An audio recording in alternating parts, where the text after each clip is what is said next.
1:09. Buenas noches, amigos. Me gustaría empezar este programa escuchando una historia, escuchando a una mujer. Esta noche vamos a adentrarnos en el espinoso asunto de las visiones. Bueno, mientras Iker bebe un poquito de agua, vamos a dar las vías de contacto, donde desde ya hemos puesto una encuesta, el debate de la semana en Milenio 3. La pregunta es: ¿alguna vez has creído obtener una alucinación? Muy pronto sabrán por qué hacemos esta pregunta. ¿Creéis haber visto algo extraño? Vamos a abrir también las vías de contacto 27699, palabra clave Milenio, espacio, vuestros mensajes milenio3 con número @cadenaser.com y como siempre www.cadenaser.com. Además tenemos un regalo impactante, precioso libro, el libro de oro de los magos y las brujas, escrito por Tomás Hijo, pues que ha tenido a bien enviarnos 3 ejemplares que vamos a sortear entre esas vías de contacto.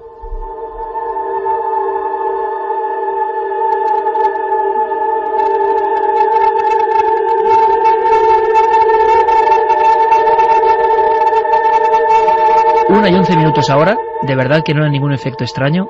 Sigo con la voz un poco tomada, quizás porque esta historia no debe contarse, no lo sé, ya me quedo un poco inquieto, sinceramente, amigos. Nunca me ha ocurrido y es una simple casualidad. Quizá por la impresión que uno lleva dentro, sinceramente. Y la impresión es viva y es auténtica. Hemos podido hablar con una mujer, os lo decía, Alicia, una de tantas mujeres, de hombres, que tienen experiencias extrañas. Y experiencias que les persiguen durante toda la vida. Esta misma semana se ha hecho público un estudio que explicaba o intentaba asegurar que las visiones tenían que ver con áreas del cerebro dañadas, epilepsia. Se han explicado grandes visiones de la historia de esa forma. ¿Todo se puede explicar así o no? Yo os pido disculpas, intentaré que mientras estéis escuchando a Alicia mi voz vuelva a la normalidad y no sea esta cosa gutural que tengo ahora. Pero de verdad que merece la pena. Manteníamos la conversación hace un par de horas y justo llegaba este caso a nosotros precisamente planificando esta historia. Vamos a hacerlo con investigadores como siempre y con científicos, porque la ciencia también tendrá que decir algo. Aunque esto es tan crudo, tan real, tan increíble, Alicia ha perdido a su hija, lo hizo hace 5 años. Su hija fue arrollada por el tren. Esto le da una dimensión a la historia tremenda, pero es que antes empezaron las visiones proféticas. Hay gente que sufre todo esto y que no puede contarlo, que nadie les cree. Esta historia de Alicia es también un poco homenaje a todas las personas que tienen estos acontecimientos. Lo asombroso como investigadores es cuando esto se conjunta con otros casos prácticamente iguales, prácticamente idénticos. Vamos a escuchar a Alicia, son apenas 10 minutos, es la mejor entrada para esta noche, y luego ahondamos en las visiones. Carmen ha hecho ya la primera pregunta, y el sondeo interesa incluso a los científicos que están aquí con nosotros. ¿Alguna vez habéis tenido una visión, una alucinación compleja? ¿Qué porcentaje dará la encuesta? El 8 de diciembre de 2005, esta madre vio cómo moría su hija. Ha tenido bien contarnos su historia, y sobre todo pedía ayuda. Qué difícil, ¿verdad? Qué difícil dar consuelo a alguien. Escuchad la historia y sobre todo opinad. Hola, buenas noches. Alicia, todo empieza, tú nos escribías con una visión, con una aparición. Tú tienes 14 años, ¿nos puedes ir contando, por favor? Sí, mira, yo tenía entonces 14 años, ahora tengo 47, o sea que llevo pues 33 años exactos, que desde entonces tengo las visiones. Entonces, mira, esto sucede un día, estábamos jugando pues una panda de chicos, pues bueno, pues a lo normal que se juegan, pues unos se esconden, otros te buscan y así. Entonces nosotros estábamos cerca del cementerio, estaríamos como a unos 100 metros del cementerio de aquí de donde yo vivo, y yo estoy de espaldas a una nave. Entonces yo noto como que hay algo que me hace girar la cabeza. Entonces, bueno, llega un momento en que giro la cabeza y lo que es en la esquina de la nave, pues veo, es que no sé ni cómo definirlo, bueno, veo algo que está suspendido en el aire, no está apoyado en el suelo y tiene mucha altura. Claro, para mí era muy alto. Más o menos yo calcularía por las ventanas, después de muchos años que cada vez que paso de día, nunca, desde entonces no he vuelto a pasar de noche, pues más o menos me diría unos 2 metros y algo, y está todo vestido de negro. O sea, es todo negro, no tiene lo que es la fisonomía de un cuerpo humano, y no tiene facciones tampoco en la cara. Lo que sí que veo es que tiene 2 ojos rojos y un sombrero de copa que yo en su día no sabía ni lo que era. ¿Está parado, Alicia? ¿Él no está hace nada? Parado. No, él está parado y nos estaba mirando al grupo de chicos que estábamos ahí. Éramos bastante, yo recuerdo que éramos como unos 10 o 12 podríamos ser. ¿Y todos lo veis al mismo tiempo? No. Yo en ese momento, cuando yo lo veo, pues claro, el susto es ladear el brazo hacia una persona que estaba al lado mío. Entonces él se gira, le ve exactamente igual que yo, y bueno, pues nuestra primera reacción es salir corriendo de allí. Pasa el tiempo, Alicia, y yo no sé si luego hay otras visiones, otras sensaciones, hasta que ocurre pues la desgracia de tu hija. ¿Ocurre algo más o no? Sí, bueno, hasta perder yo a Alicia, yo empiezo a tener visiones. Al principio como que, dejaba que esas visiones avanzaran hasta ver dónde, porque yo cuando las tenía me quedaba parada, y de hecho, bueno, pues recuerdo de estar, por ejemplo, planchando y se me aparecían y llegar a quemar la ropa porque yo me quedaba parada. Entonces, yo las visiones que tengo es como una especie de ring de boxeo, o yo lo denomino una especie de ring de boxeo. Es un cuadrado que tiene como unas cuerdas, y entonces hay gente que yo nunca jamás veo la cara de las personas, y es como que se están matando. Entonces yo al principio pues las empiezo a tener y tampoco, yo tampoco lo asimilaba o quería pensar que era a raíz de ver a este hombre, ¿no? Entonces siempre que me pasan, alguien que yo conozco pues fallece. Y siempre a raíz, la primera observación, esto es muy importante, siempre es la de la primera figura jugando con los niños junto al cementerio. Antes de eso nada, eso parece que inicia las visiones. Sí, yo antes de ver a este hombre jamás, nunca. Yo todo esto me sucede a raíz de verle. Pero no ha habido ninguna otra visión tan clara, digamos, no que ocurre dentro del cerebro, sino tan exterior como la de esta figura negra. ¿No ha vuelto a pasar? No. Yo no he vuelto a ver a nadie, ni he vuelto a nada parecido ni semejante. Parece que hay unas visiones todavía más intensas. Nos has hablado de unas visiones que te producen desagrado, lógico, ¿no? Es como gente matándose, algo muy violento. Esas vienen y se van, es decir, esas no estás tú viendo nada con los ojos, sino que es como una sensación, una premonición. Es algo que es tan difícil. Mira, es como que, es mi mente, es mi mente que pasa una y otra vez. Ahora es como cuando tú cierras los ojos, el recuerdo de una película, que tienes esas imágenes y las tienes ahí, entonces. Pero hay algo que cambia, Alicia, ¿no? Hay un momento en que, antes de que ocurriese la desgracia de tu hija, cambian las visiones, ¿no? Tú, por lo que nos has escrito, tenías una visión como de una pierna o algo, ¿no? Sí.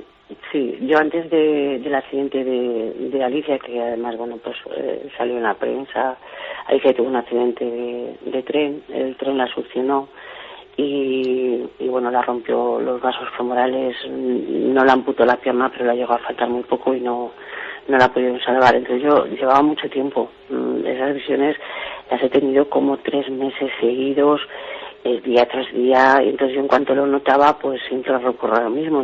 Si estoy sola en casa, pues es o poner la radio, o poner la tele, aparte de no soportar oír el ruido del tren cuando pasa, que encima le tengo aquí a lo de mi casa, pues él no quiere que se avanzara, y veía siempre una pierna destrozada. Era la pierna completamente destrozada. Y es horroroso, de verdad. Como he dicho al principio, Alicia, tú te conviertes en una persona que lucha para que no pase esto a otras personas. Yo creo que eso es muy muy importante, ¿no? Pero claro, el dolor y la tragedia pues la llevas ahí.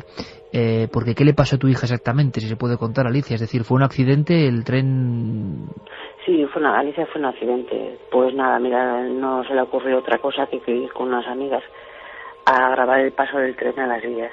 Entonces, Alicia estaba cerca, estaba en un póster de catenaria y pasó un talgo que pasan aquí a bastante velocidad y bueno, pues estaba tan cerca que el mismo aire, el aire del tren la trajo hacia el tren y no sabemos si con la rueda del tren o al desplazarla con algo, pues la cogió la pierna y tenía una herida brutal, de más de 20 centímetros en la pierna y la seccionó todos los vasos femorales.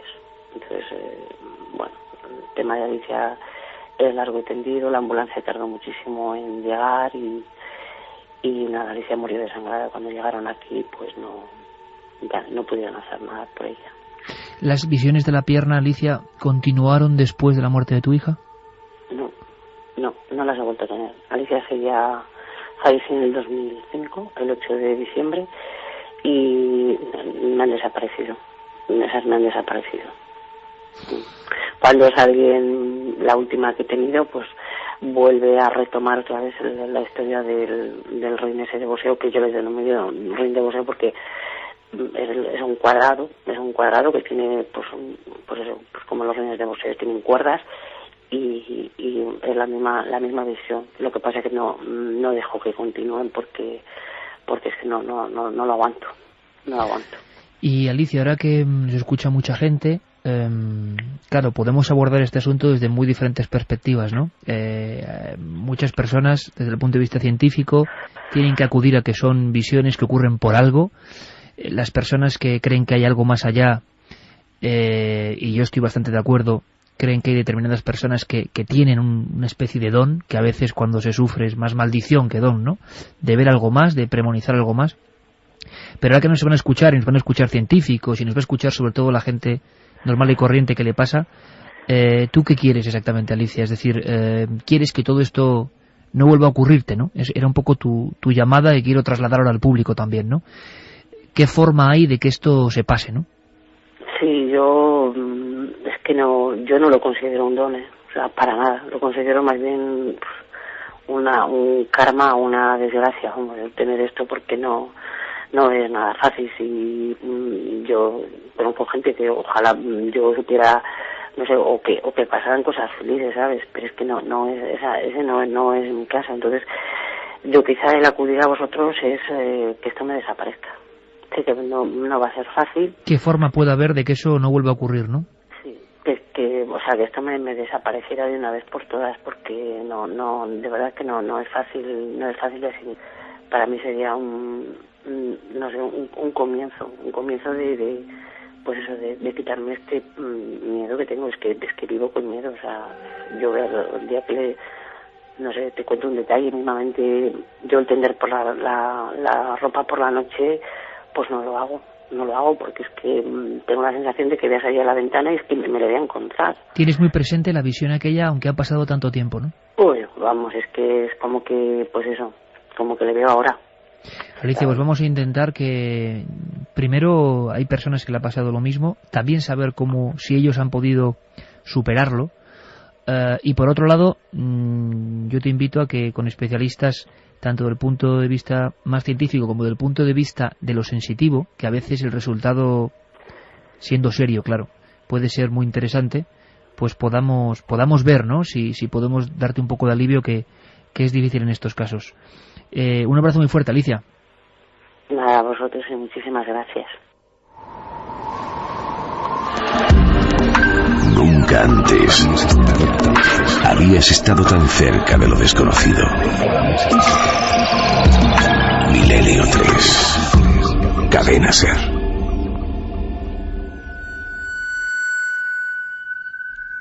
En el año de 1977, en Santovenia, provincia de Valladolid, ocurre este suceso y ahí estaba Alicia con su testimonio.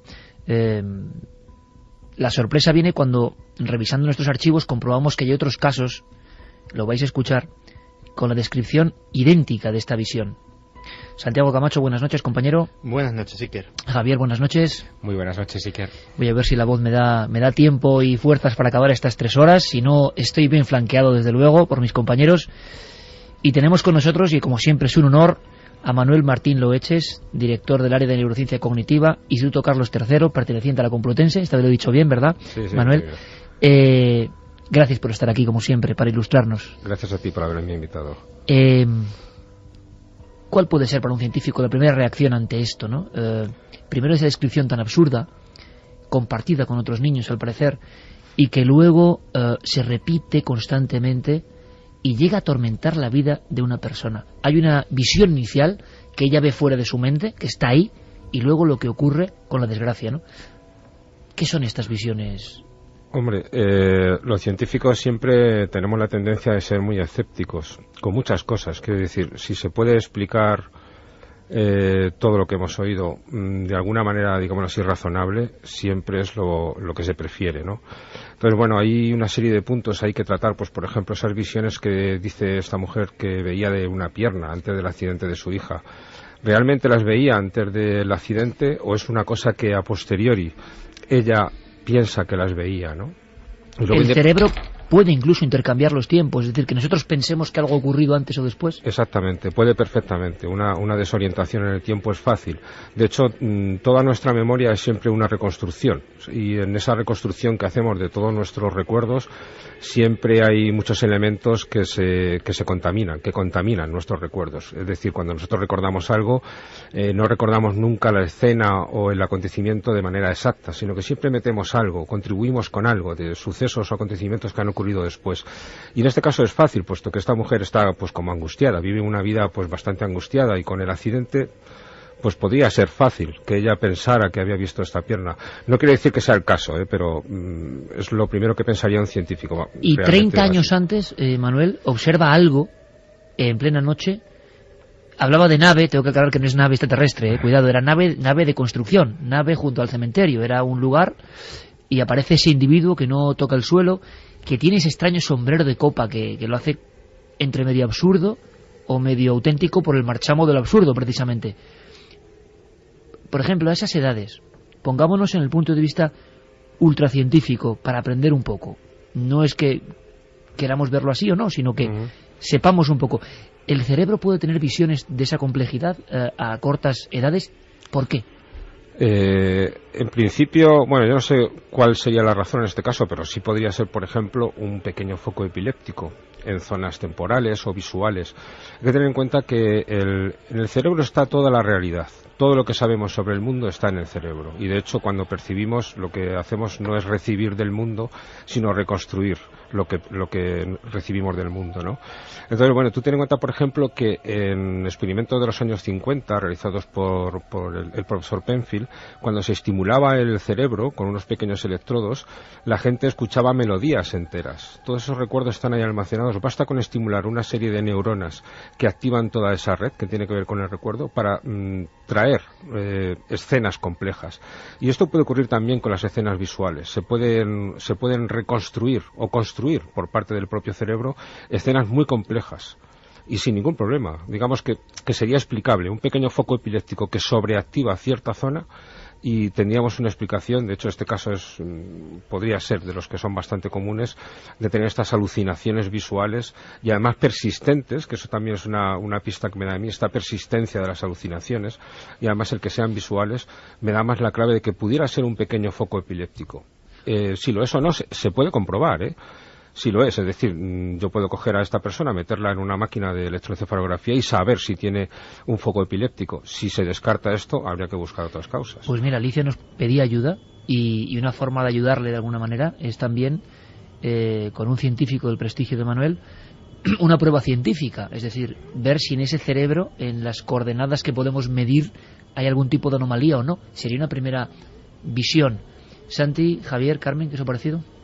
Bueno, yo creo que esta noche navegamos en esa frontera difícil, muy difícil, que separa los fenómenos o las visiones paranormales, digamos, de los problemas psiquiátricos o del mundo interior de nuestra mente. Siempre ha sido así, ha sido realmente muy difícil diagnosticar desde la noche de los tiempos quién tenía algún problema de índole cerebral o quién estaba teniendo una percepción que iba más allá de nuestros sentidos, y eso hace que este problema sea muy difícil de tratar y hay que hacerlo con mucho cuidado. Evidentemente, lo primero que tenemos que hacer en pleno siglo XXI es someternos quizá a uno de estos escáneres cerebrales y ver si hay algún tipo de problema fisiológico que pueda explicar esto. Y sobre eso hay corrientes, además, en estos últimos años de todo tipo. Un colega de nuestro invitado, de Manuel, pero en este caso canadiense, del que hablaremos seguro esta noche varias veces, que es Michael Persinger, que es un neurocientífico que ha trabajado mucho en el estímulo del lóbulo temporal izquierdo del cerebro, ha logrado inducir en cerebros sanos, simplemente con descargas de campos electromagnéticos, este tipo de visiones.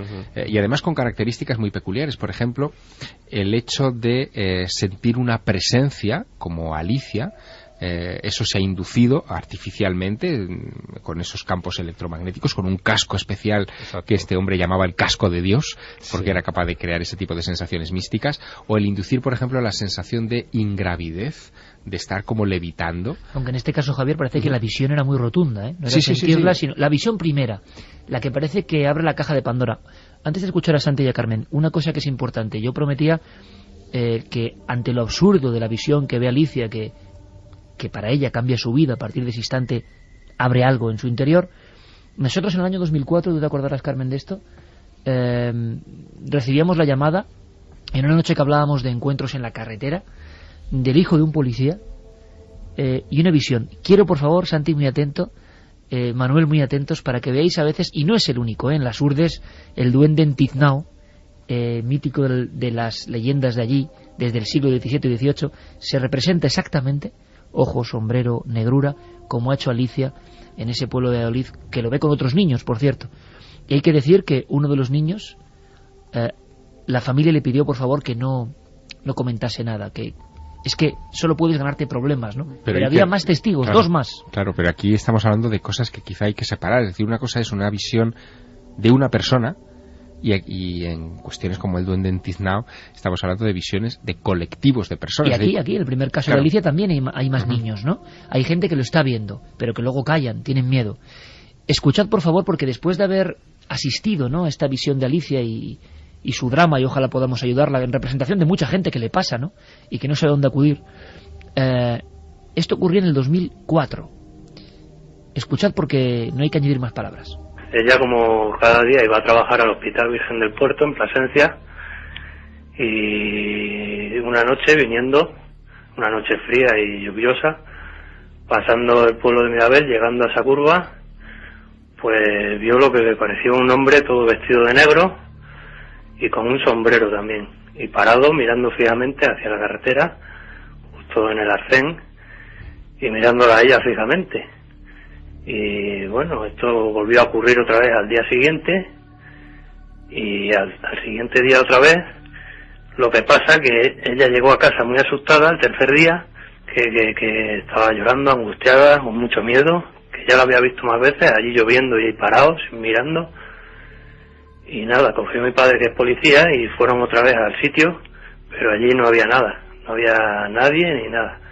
También me dijo que tenía unos ojos grandes y que estaba allí quieto, lloviendo, un frío que hacía, y que la miraba, al pasar la miraba, y claro, pues ella muy asustada y eso, y muy preocupada. Y aquel día pues llegó, dijo eso, y cogieron el coche corriendo y fueron al sitio, pero nada, no había nada. Preguntaron por el pueblo que si alguien conocía, le contaron cómo era más o menos, pero nadie sabía nada. Y la casualidad es que justo 2 días antes de verlo se había suicidado una persona que se había tirado desde lo alto de las ruinas del castillo. Santi. Pues la verdad es que lo que estamos oyendo, y sobre todo cómo lo vamos a abordar esta noche, creo que es el camino que a día de hoy están siguiendo muchos científicos. que, como Manuel, hacen la distinción de que la ciencia es un sistema de conocimiento susceptible de estudiarlo todo, y solamente la cortedad de algunas personas pues termina determinando qué se puede y qué no se puede estudiar. Y realmente sobre este tipo de cosas se están haciendo incluso grandes avances, no solamente de la naturaleza de muchas de estas visiones, sino incluso de qué condiciones las pueden llegar a disparar. En 1998, un científico de la Universidad de Coventry, Vic Tandy, estaba tranquilamente trabajando en su laboratorio cuando tuvo una sensación extraña. El vello se le erizó, empezó a hiperventilar, a sudar copiosamente, a sentirse vigilado, hasta que por la visión periférica de su ojo izquierdo empezó a ver una sombra de algo o alguien que le miraba muy atentamente. Imagínate, estaba trabajando de noche, era un laboratorio absolutamente solitario. El hombre se asustó, pero reunió suficiente valor para mirar de frente a aquel ser y automáticamente el ser desapareció. Vic Tandy es un científico de los pies a la cabeza. No paró hasta descubrir cuáles eran las condiciones que habían provocado que sucediese eso. Y descubrió, gracias al pequeño movimiento de las hojas de un cuaderno, que había un ventilador de un tamaño importante, que además hacía de extractor de humos, en el laboratorio funcionando. Y gracias a una serie de mediciones consiguió hacer un importante artículo que se publicó en varias revistas científicas sobre hasta qué punto los infrasonidos, sonidos de frecuencias muy bajas que no somos capaces de detectar, son potencialmente alteradores de nuestra percepción y de nuestros estados mentales. Es decir, esos infrasonidos pueden provocarnos estados alterados de conciencia y hacernos ver cosas que o bien no están o bien pertenecen a otro ámbito que el que normalmente vemos. Por cierto, ¿cómo va la encuesta, Carmen? Vamos a ver cómo va la encuesta. La pregunta era, ¿alguna vez has creído tener una alucinación? No, 52,1%, sí, 47,9%. Está ahí, está muy igualado, ¿eh? Manuel, ¿qué opinas de estos datos? No sé, que son muchos. Muchos con visiones, que creen haber tenido visiones. ¿Puede ser algo más habitual y que se oculta, queda soterrado precisamente porque a quién se lo vas a contar y que no te llamen loco, ¿no? Sí, yo pienso que algo de eso hay, claro. ¿Se pueden ver cosas sin estar loco? ¿Sin estar dañado cerebralmente? Sin estar dañado, si consideramos, por ejemplo, la epilepsia estar dañado, claro. Que, por cierto, se me ha olvidado mencionar, epilepsia no quiere decir que siempre se tengan convulsiones. Hay muchos focos epilépticos, como puede ser el caso de esta mujer que hemos oído antes, que sencillamente se excita, se sobreexcita una parte del cerebro, pero no hay convulsiones. Lo que hay son visiones o audiciones. ¿Qué sería, Manuel, un grado menor a esas convulsiones? ¿Un estado menor, digamos, de intensidad? Sí, se puede decir que es un grado menor y también, sobre todo, es importante la zona del cerebro donde ocurre. Si es una zona que es más bien visual, se suele quedar circunscrita en esa parte, o también si es auditiva. Digamos que hay distintos grados, igual que los hay, por ejemplo, en los niños, lo que llaman el petit mal, que se quedan como oídos. Y eso es un ataque epiléptico, se quedan como... Y de hecho es una de las cosas que hay que descartar antes de pensar en otra sintomatología, ¿no? Es decir, que lo que es la epilepsia, digamos, lo que lo define es como que hay una sobreexcitación de cierta parte del cerebro focal, además, lo que es un foco pequeño, y eso puede causar muchos síntomas. Cuando es muy exagerado, va de un lado a otro del cerebro, es cuando causa las convulsiones. ¿Y habría alguna explicación, que es lo que la mayoría del público, imagino, de nuestros oyentes, estés preguntando ahora mismo, para que personas tan diferentes en momentos clave y como algo exterior a ellos vean la misma figura prácticamente, o el mismo arquetipo, como diría Jung, o el mismo elemento, esa oscuridad? ¿Eso qué es?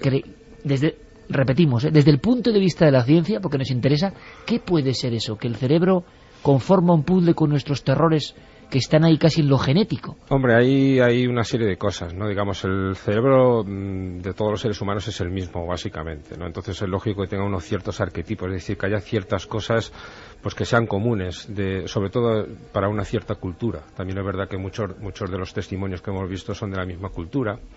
y pueden ser, pues yo que sé, retazos de la infancia o de cosas que hayan oído. Por ejemplo, lo más seguro es que en niños que vivan en, yo que sé, en tribus salvajes, salvajes no es un término correcto, pues quizá alucinen más con animales, sus miedos sean más los animales o los lobos en otros sitios. Hay ciertos arquetipos, pero que también están muy influidos por la cultura.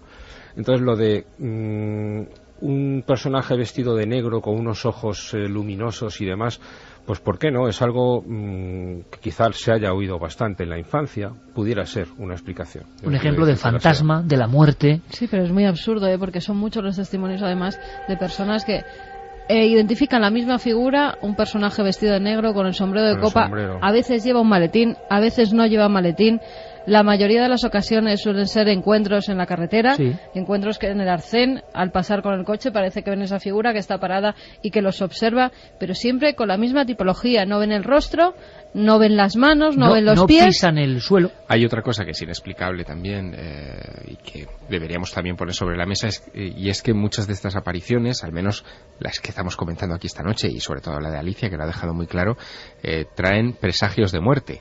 Es decir, hay como un componente premonitorio, es decir, Alicia ve algo y inmediatamente sucede una desgracia a alguien cercano, ella lo ha comentado en ese sentido, y eso sí que es en principio inexplicable. Es como si el cerebro percibiera de alguna manera la existencia de la muerte, ¿no? Y claro, esto es un asunto muy controvertido al que la ciencia desde luego no ha podido encontrar. Aunque eso es un poco alerta. Como he dicho antes, habría que ver si realmente la visión de la pierna, que es la premonitoria, la tenía antes, si hubiera algún testimonio por escrito de ello, alguna constancia de antes de haber ocurrido el accidente. Sería un buen elemento, ¿no? Sería un elemento crucial, digamos, porque a posteriori siempre es muy difícil. El testimonio de Alicia es 3 meses antes de que su hija, de esa forma tan terrible como ha contado, ¿no?, se desangre en la vía del tren, pues ella observa la pierna, y además es la pierna. Lo que dice Manuel, yo creo que también tiene pues todo el sentido del mundo, ¿no? Bueno, saber si eso en qué... Claro, tenemos las apariciones, por ejemplo, de Point Pleasant en los Estados Unidos, del Mothman, ¿no?, del hombre polilla, que entraría dentro de esta categoría de apariciones. Sí, pero que el dibujo es casi lo mismo, prácticamente. Que el dibujo es casi lo mismo, y sí que es premonitorio de una desgracia, que es el hundimiento del puente de Point Pleasant en la noche de Navidad, donde mueren tantas personas. No solo eso, Javier, sino que en España tú y yo hemos... Y esto salió en la prensa, es decir, que hemos entrevistado a personas que luego, después de estas visiones, esto sí que es extraño, ¿no? Y yo creo que Javier y yo lo hemos recordado en alguna ocasión.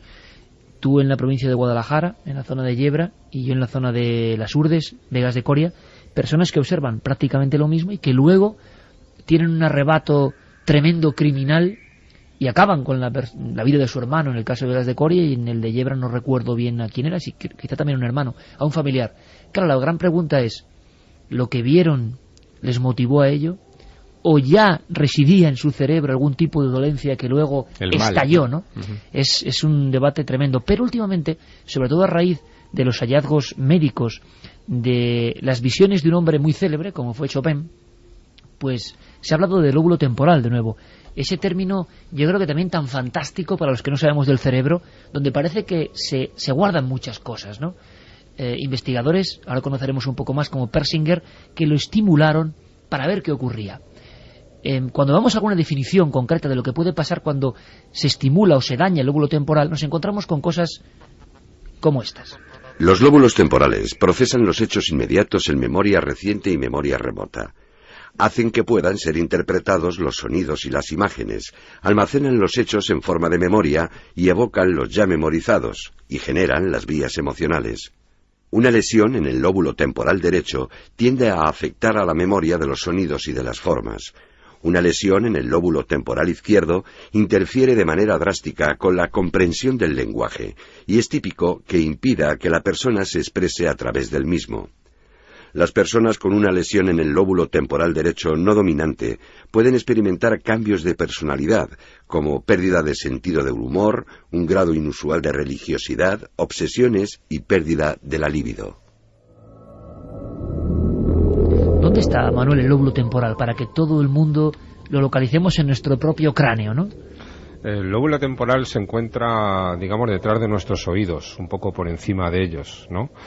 En los dos lados. Tenemos 2 lóbulos temporales, como tenemos 2 de cada lóbulo. Y es una pieza muy importante de nuestro cerebro, igual que hasta hace poco se pensaba que era el lóbulo frontal lo que nos hacía más humanos, lo que nos hacía más especiales. El lóbulo temporal se está viendo últimamente que tiene muchísima importancia. Contiene dentro de él dos piezas muy importantes de nuestro cerebro, una que es el hipocampo y otra que es la amígdala. El hipocampo es una especie de apéndice, como el hipocampo significa caballo de mar en latín. Entonces tiene una especie de forma de caballito de mar, y la amígdala es almendra en latín, entonces es como una pequeñita almendra que también tenemos delante del hipocampo. Los dos son partes del sistema límbico, son partes del sistema de las emociones del cerebro. Digamos, toda percepción que nos llega al cerebro se le da calor, se le da sentido emocional gracias a la amígdala y al hipocampo. Y además el hipocampo es el que se encarga de memorizar toda la información, de estar repasando, sin que seamos conscientes de ello, durante meses, días, meses e incluso años, todo aquello que vamos a memorizar. El hipocampo tiene esa función tan importante. ¿Y por qué se culpa esta parte del cerebro, por ejemplo, de las visiones, de los aparecidos, de los fantasmas, de las luces incluso que transforman la vida? Se ha hablado de San Pablo y de muchísimos personajes importantes de la historia que cambian la historia con apariciones. ¿Por qué en el lóbulo temporal? El lóbulo temporal, además de estas dos piezas de lo que es el hipocampo y la amígdala, es que contiene en lo que lo rodea, lo que es ya el propio lóbulo visto desde fuera, contiene toda la información visual compleja. Es decir, lo que sabemos para identificar a las personas. Es decir, yo la cara tuya, por ejemplo, la tengo en mi lóbulo temporal y te reconozco porque activo esa parte. Está ahí guardada, pum, y el cerebro la vuelve a rescatar. Está ahí guardada. Es decir, mientras que, por ejemplo, el lóbulo occipital va reconociendo partes, pues los ojos, la nariz por aquí y tal, luego se va juntando todo, y quien reconoce que la cara que estoy viendo es la tuya y no la de otra persona es el lóbulo temporal. Ahora mismo estamos viendo el típico programa de escaneo, pum, y llega esa cara y eso está dentro de nuestro lóbulo temporal. Entonces, todos los recuerdos visuales, el ser humano es un ser muy visual, todos los recuerdos visuales de escenas y de acontecimientos y de personas, todo lo que sabemos está en el lóbulo temporal, y además el hipocampo se encarga de guardarlo y la amígdala de darle calor. Entonces está ahí lo más importante. Bueno, y cualquier alteración de eso, ¿perdón? Cualquier alteración de esa zona genera cosas. Genera muchas cosas.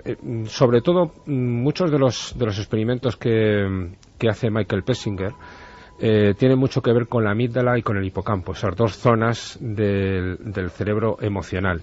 Precisamente al ocasionar emociones intensas, las visiones que se generan no es porque se originen en esas dos zonas, sino en lo que les rodea, en el lóbulo temporal en sí, es decir, en las partes donde se guardan estas visiones. Entonces se generan emociones intensas y con ellas las visiones que las acompañan. Visiones que han cambiado la historia. Chopin es el último caso, el último expediente X. Carmen ha hablado con un doctor que ha puesto una teoría sobre la mesa y ha tenido un eco mundial en estos días. Hemos podido hablar con él y se lo agradecemos. ¿Pero qué contaba Chopin? Pues contaba cosas, apariciones, en Mallorca, por ejemplo, como estas. Una extraña aventura me ocurrió mientras yo estaba tocando mi sonata bemol para algunos amigos.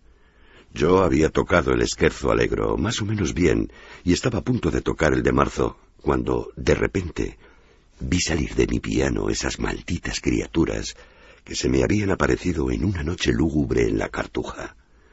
Tuve que dejar por un tiempo la música para recuperarme.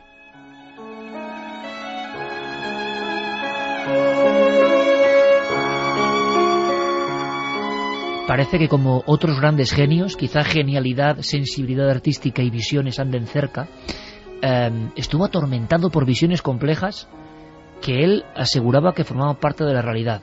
Esta semana Chopin, Carmen, ha sido noticia médica.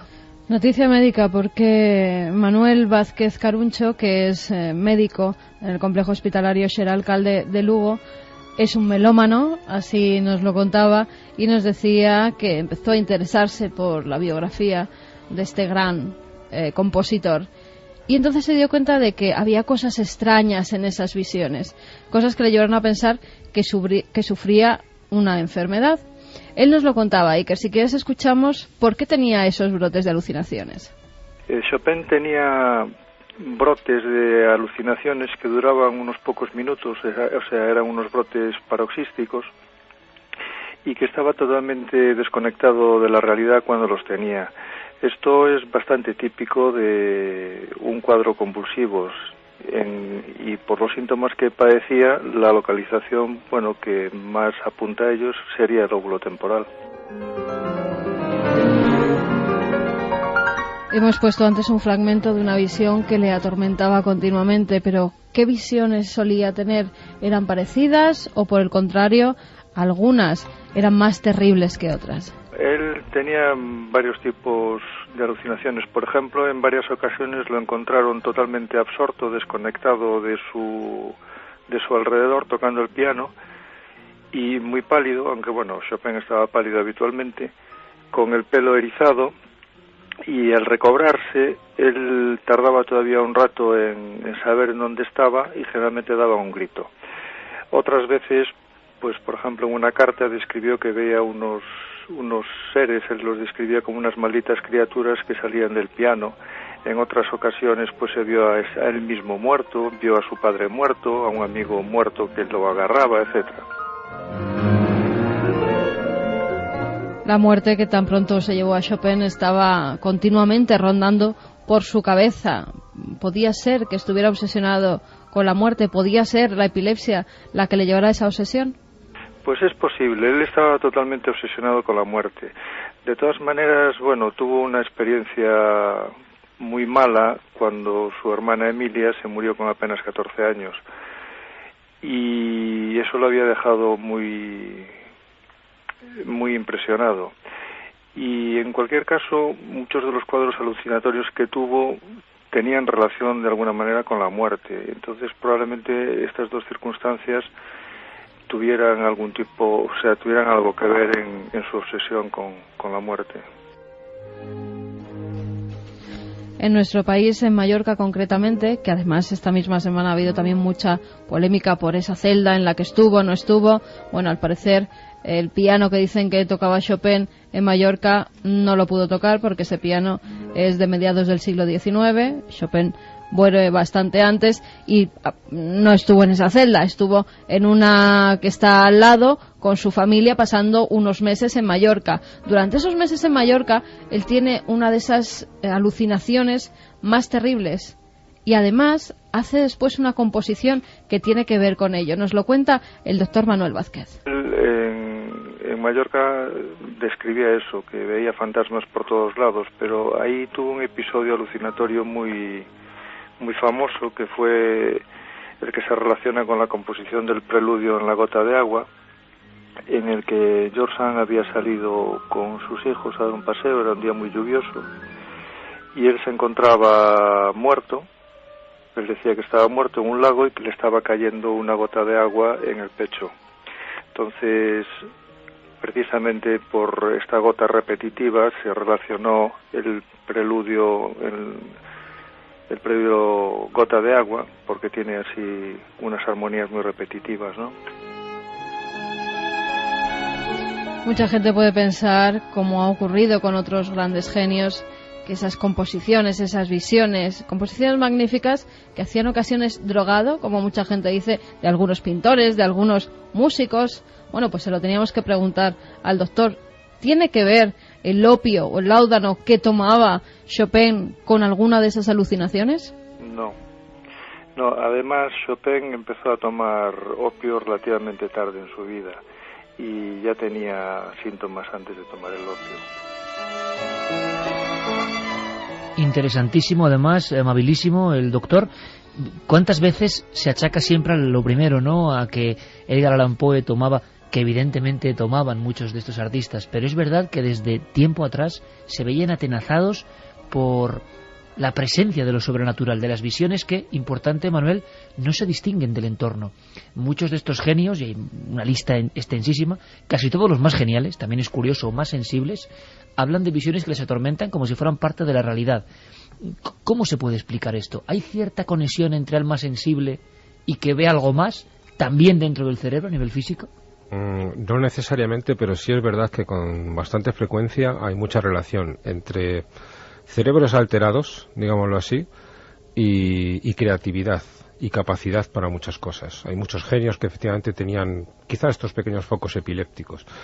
En este caso, en el de Chopin, por lo que he estado escuchando, además, yo localizaría el foco epiléptico en torno a o dentro de la amígdala izquierda. Porque curiosamente, igual que mencionaba antes Javier, los experimentos de Persinger, que a mí es que son muy fascinantes, ciertamente. Lo son, desde luego. Hay mucha diferencia entre un hemisferio y otro. No es lo mismo estimular el izquierdo que el derecho. Y las de Chopin son alucinaciones muy tenebrosas. Él tenía miedo de ellas. Es decir, como que le asustaban, le angustiaban esas alucinaciones sobre la muerte y demás. Y eso es típico de la estimulación del hemisferio izquierdo. Cuando se estimula el derecho, la amígdala o el hipocampo del hemisferio derecho, las visiones son más de paz y de totalidad con el universo. Lo que acabo de decir me pone los pelos de punta, ¿eh? Bueno, es que es así. Vertientes completamente distintas. Claro, piensa que hace unos años, en el año 96, si mal no recuerdo, el doctor Esteban García Albea, que es trabajaba entonces para el Hospital Universitario Príncipe de Asturias de Alcalá de Henares, era jefe del servicio de neurología, publicó un libro que se titulaba Teresa de Jesús, una ilustre epiléptica, donde vinculaba muchas de sus descripciones literarias sobre lo que a ella le pasaba durante sus éxtasis místicos, durante sus trances místicos, con esa experiencia positiva, en este caso casi la contraria de Chopin, de ver una luz, de sentir una parálisis en el cuerpo, que era casi la continuación natural de aquello, y después el episodio, digamos, de la visión. Esa epilepsia ya está conceptuada, tiene un nombre también muy literario, es la epilepsia estática o de Dostoyevsky, porque Dostoyevsky tuvo muchas de esas visiones positivas y las plasmó, se las adjudicó al protagonista de una de sus novelas más famosas, que fue El idiota. Vamos a hacer una cosa. Por supuesto que aquí es la visión científica con nuestro querido amigo Manuel Martín Loeches, que es uno de los que más sabe del cerebro de este país, sin duda alguna. Pero no quiere decir que estemos de acuerdo ni no de acuerdo. Incluso el público tendrá su propia opinión. ¿Hay una realidad ajena a todo esto, fuera del cerebro? Podemos pensar perfectamente que sí. Y habrá quien piense que en absoluto. A mí me parece igual de misteriosa. Ambas posibilidades me parecen igual de maravillosas, ¿no? Pero eso de que ciertas áreas del cerebro generen visiones de paz y otras tenebrosas y tremendas, hay un lenguaje del que tenemos que aprender. Yo os propongo una cosa. Vamos a escuchar a los amigos que han escrito, porque la encuesta nos ha inquietado, y después sabremos a fondo algo más de esos experimentos que califican tanto Javier como Santiago como Manuel Martín Loeches de apasionantes. ¿A qué se ha llegado? ¿Qué ha pasado con Persinger? ¿Ha experimentado sobre el miedo? ¿Ha forzado las máquinas con el lóbulo temporal? Vamos a saberlo todo a la vuelta, pero ¿qué decís vosotros? Pues vamos con los mensajes. Rosa nos decía: hola, buenas noches a todos. Yo también creo en las visiones, pero muchas veces no parecen visiones. A veces presiento que me observan y veo como figuras de humo por mi pasillo. Eso de presentir que lo observan es lo que habéis descrito también, que había alcanzado Persinger con sus experimentos, ¿no? Sí, y Weisman, que ya lo contaremos en las catacumbas de Edimburgo. Patricio nos decía que él solo recuerda haber tenido una alucinación en su vida estando plenamente consciente.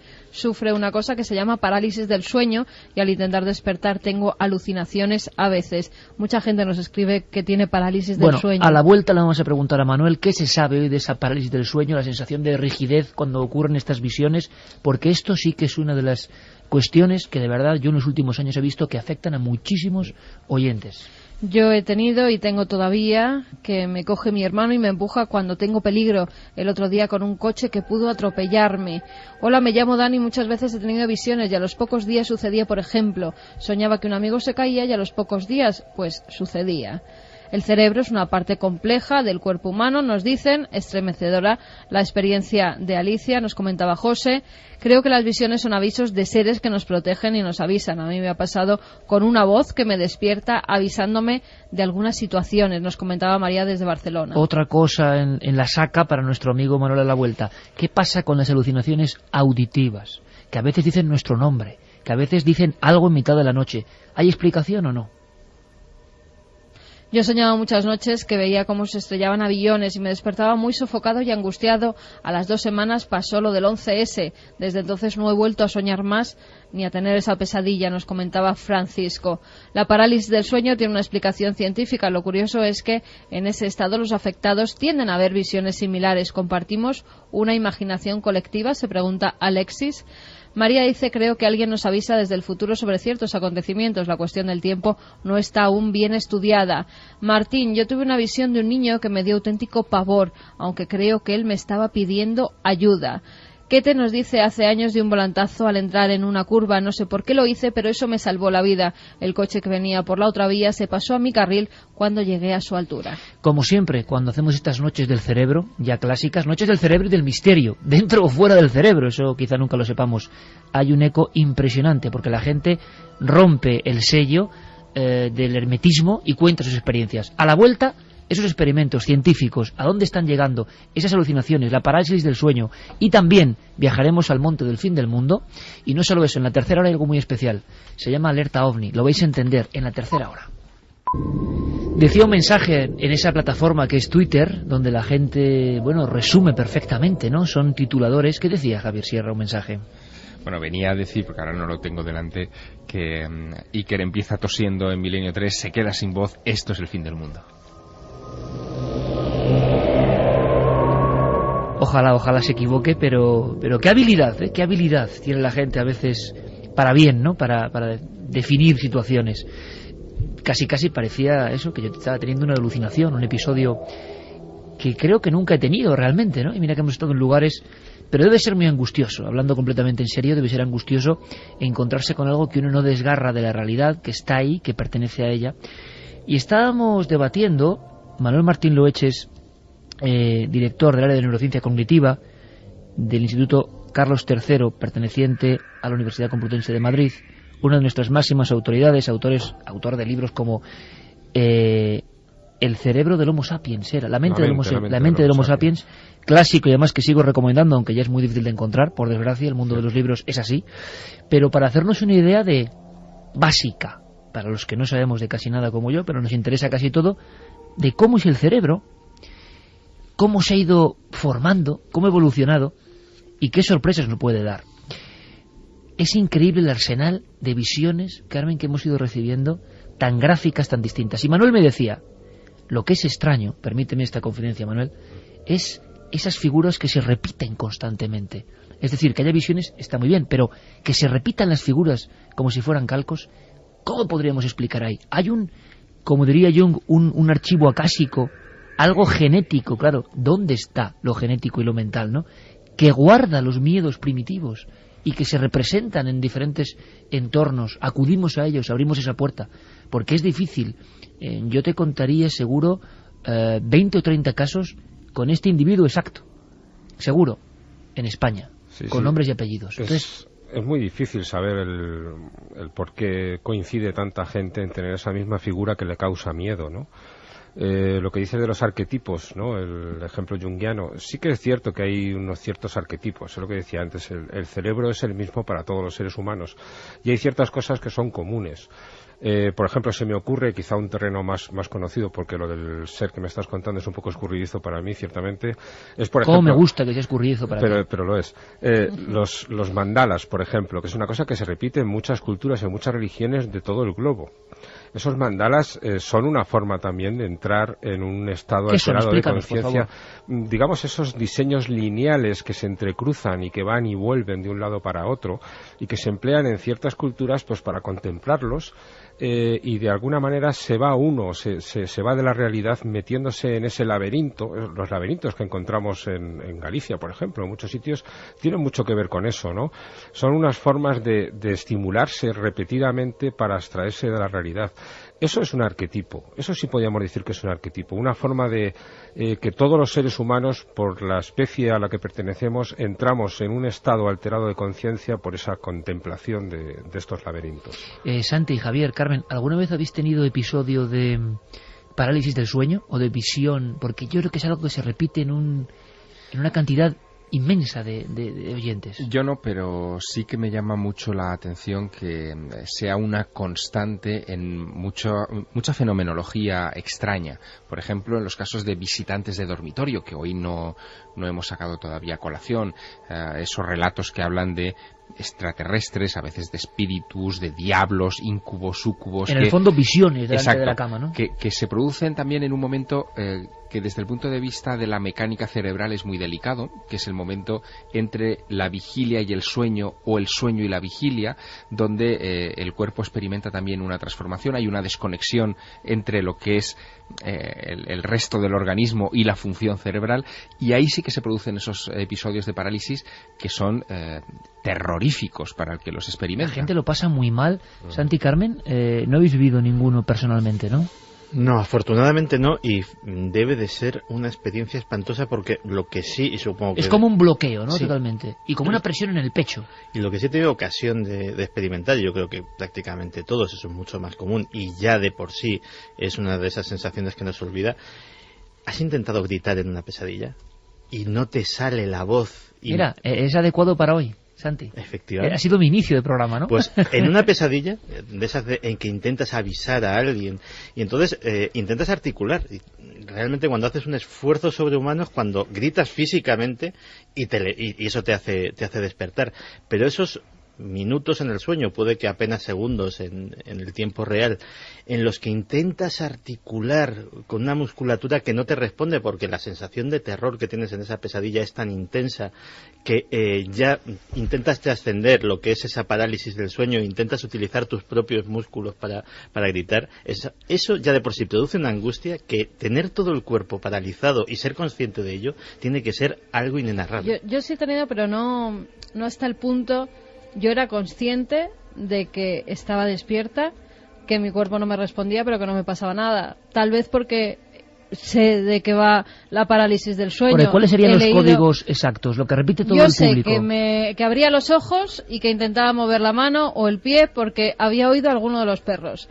Que estaban los perros intentando subirse a la cama, y como siempre, como son muy pequeños, los tengo que coger y subirlos. Y que en ese momento mis piernas, mis brazos no me respondían, me quedaba como tiesa en la cama.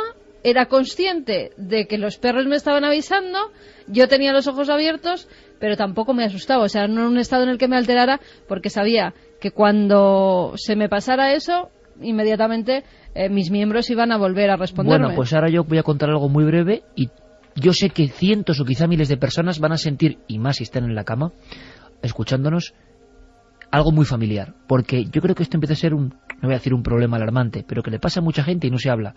De pronto, en mitad de la noche, una parálisis del cuerpo, una sensación de dificultad para respirar, algo que nos presiona como si alguien se pusiese junto a nosotros o encima de nosotros, y una voz, alucinación auditiva, a veces dice nuestro nombre, y la fase final de esto, como decía Javier, puede ser una visión delante de la cama. Muchas veces es visión de un niño, muchas veces visión de este individuo o ser que antes nos han descrito, oscuro, alto. ¿Qué es la parálisis del sueño, Manuel? Y no sé si tiene alguna solución o por qué sucede. Bueno, la solución yo creo que no es fácil. Esto es como todo, es un fenómeno para el que hay una explicación.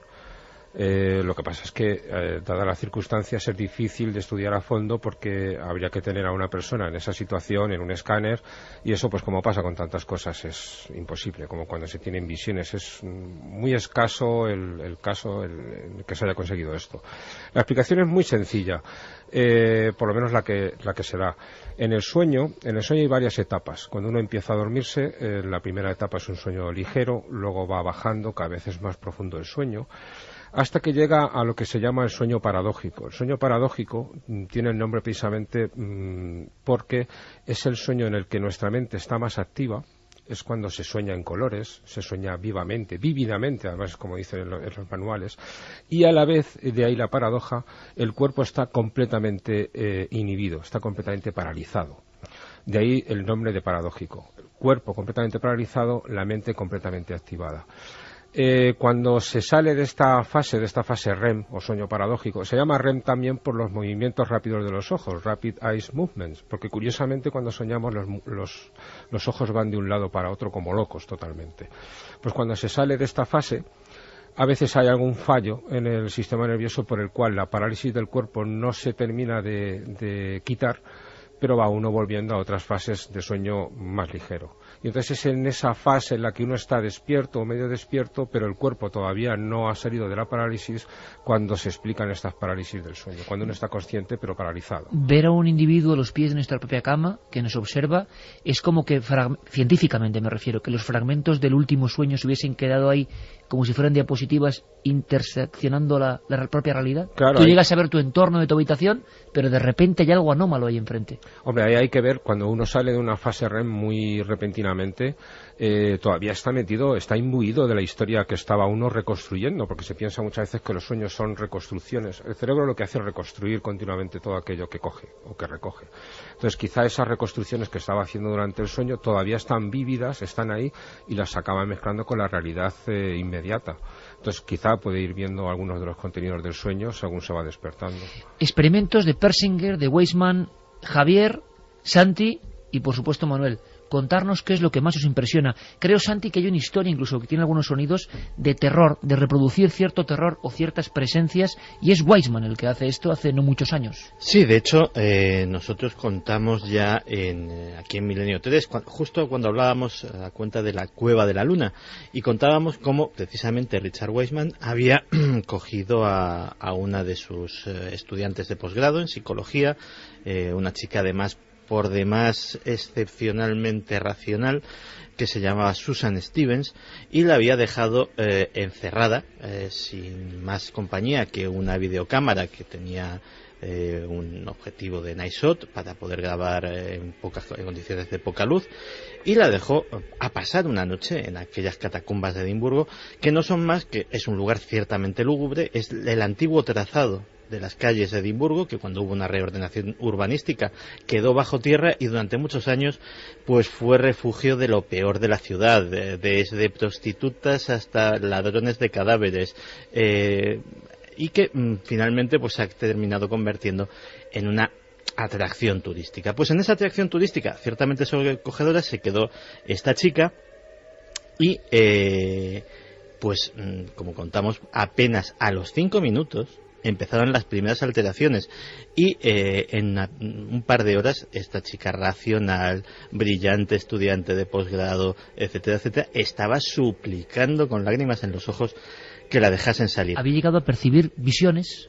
Había llegado a percibir visiones, respiraciones en su cuello, sonidos que un micrófono de control no captaba. Es decir, estaba monitorizado todo aquello, y ella oía pasos, oía roces, oía susurros que no estaban. Y claro, al doctor Weisman, que es un psicólogo, y casi parapsicólogo, digo casi porque es de una línea muy, muy, muy escéptica, pero es un individuo brillante que, por lo menos en contra de muchos escépticos que tenemos por aquí, pues intenta apoyar sus afirmaciones con experimentos. Pues se le ocurrió hacer un experimento costoso, pero realmente interesante. Es decir, ¿hasta qué punto el ambiente puede contribuir a alterar la mente para que veamos cosas que de otra forma no veríamos? Y el experimento brillante fue el siguiente: se coge a un grupo de control de X personas que bajan una por una, hacen un trayecto por las catacumbas de Edimburgo con un cuadernito y van comentando sus impresiones.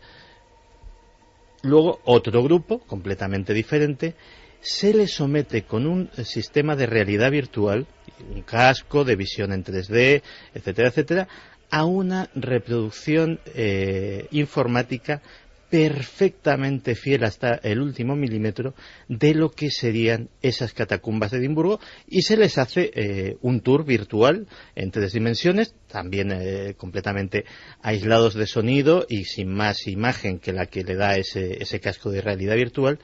Y sorprendentemente los testimonios de uno y otro grupo son casi iguales, y desde luego alguien que no lo supiera no podría distinguir los unos de los otros, y ambos pues sienten presencias, sombras que no están en el programa informático y que de repente ven deslizarse por un corredor lejano.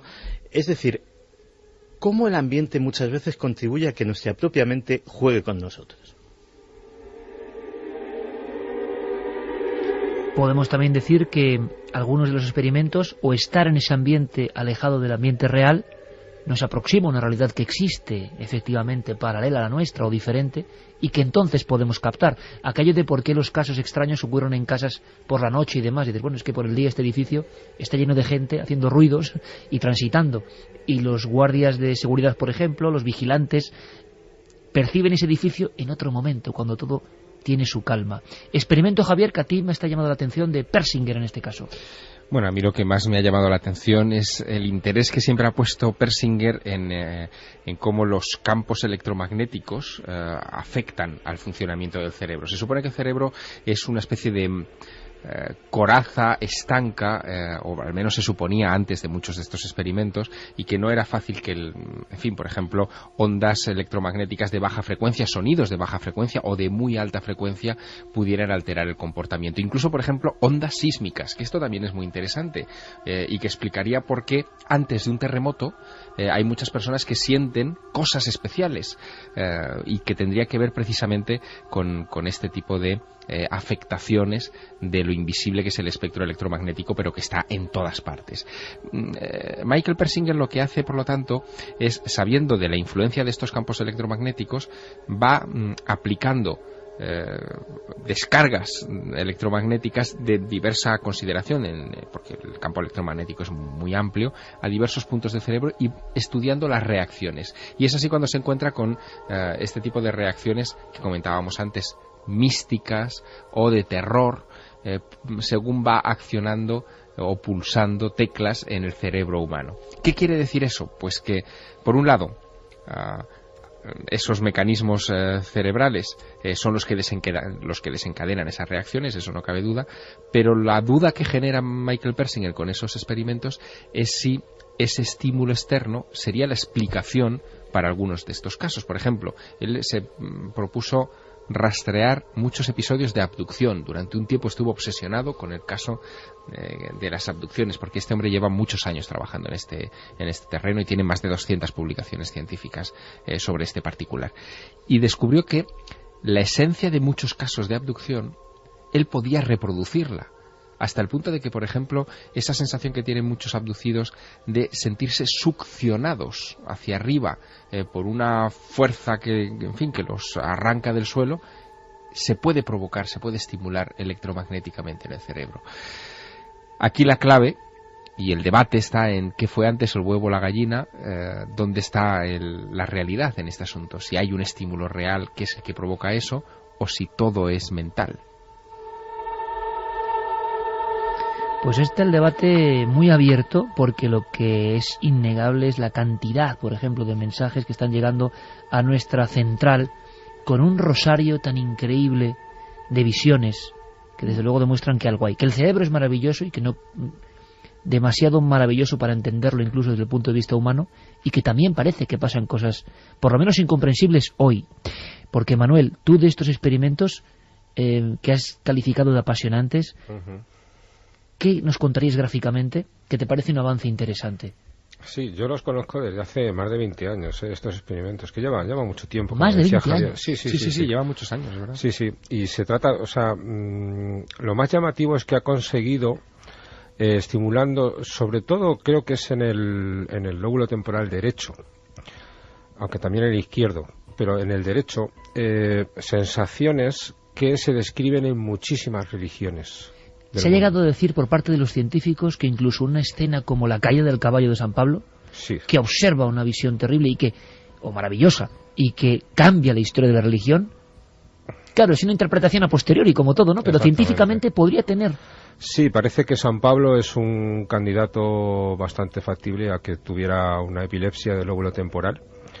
Y no sabría decirte si derecha o izquierda, pero sí que muchos de sus síntomas tienen mucho que ver con eso. Por ejemplo, uno de ellos, que además se aplicaría incluso a Chopin, de alguna manera, es la hipergrafia. Es decir, muchos pacientes con epilepsia del lóbulo temporal tienden a escribir muchas hojas.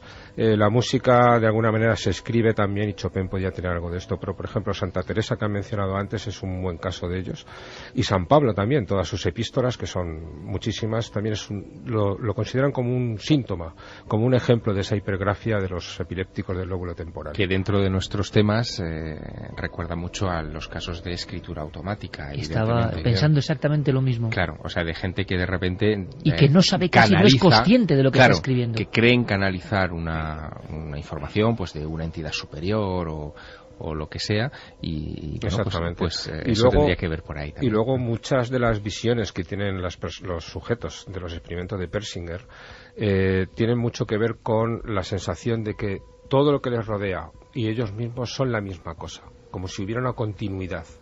Y esto es algo que se describe en muchas religiones, es decir, como que el universo... Fundirse con el universo. Fundirse con Dios. La unidad cósmica. La unidad cósmica, exactamente. Sí. Pues esa sensación se puede ocasionar artificialmente con un campo magnético, que además es fácil de utilizar. Es una técnica, además, cada vez es más asequible y es fácil de aplicar. Se puede hacer sin que realmente... lo digo como ejemplo de que es un producto del cerebro, ¿no?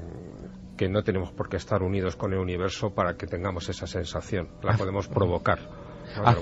Hace ya 24 años el doctor Michael Persinger sembró la polémica mundial con la publicación de un gran libro informe que en realidad estaba dirigido a la comunidad científica, pero que terminó salpicando también a otro tipo de comunidades, especialmente religiosas y filosóficas, que tiene un título que ya es suficientemente elocuente. Se publica en el año 87, Iker, atención, y se titulaba Bases neurofisiológicas de las creencias en Dios. No sin polémica.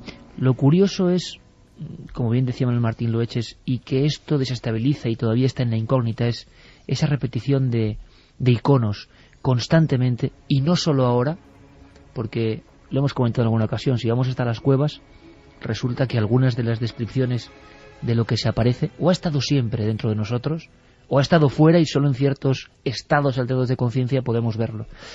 El miedo que sufren muchos de los oyentes, por ejemplo, cuando tienen visiones, no sé si se puede medir el miedo en el cerebro. Si cuando alguien tiene miedo, pasa algo físicamente en el cerebro, Manuel. Sí, es muy evidente que la amígdala izquierda se activa, toda ella. Se ve muy bien en un escáner. Qué tremendo, vosotros con la ciencia podéis ver que esa parte del cerebro... Sí, de forma objetiva se ve muy bien. Incluso sabes que muchas veces se activa incluso sin que seamos conscientes de ello. Es decir, se ve un estímulo, lo ve el cerebro, pero yo no lo veo. Y yo paso miedo. Estás hablando del casi sentido arácnido, de alguna forma. Es decir, percibir algo en el sentido casi de cómic, ¿no? Tu cerebro te está llamando la atención sobre algo, pero tú no eres muy consciente, no ves nada que te dé peligro. Tú al final llegas, tienes una sensación de que algo te llega. Yo estoy pasando miedo, tengo una sensación extraña, pero no sé por qué. Eso lo manifiesta mucha gente que en el escáner ha mostrado cómo se le activa la amígdala izquierda ante un estímulo que ellos no saben que han visto, que ha durado apenas 30 milisegundos. 30 milisegundos es muy poquito tiempo y sin embargo lo han visto. Que puede ser una cara de miedo, una cara de horror. Es que me parece tremendo. Por eso el efecto, por ejemplo, en algunas célebres películas como El Exorcista, de esas caras de horror que se intercalaban en una fracción de segundo y que generaban, seguramente al medir el cerebro o las pulsiones de la amígdala, hubiéramos visto que las personas tenían miedo sin ser conscientes de lo que habían visto. Sí, de hecho, esto es algo muy, muy cotidiano, además. En una conversación con una persona, las personas ponemos expresiones que manifiestan lo que realmente sentimos y que no es a lo mejor lo que intentamos transmitir.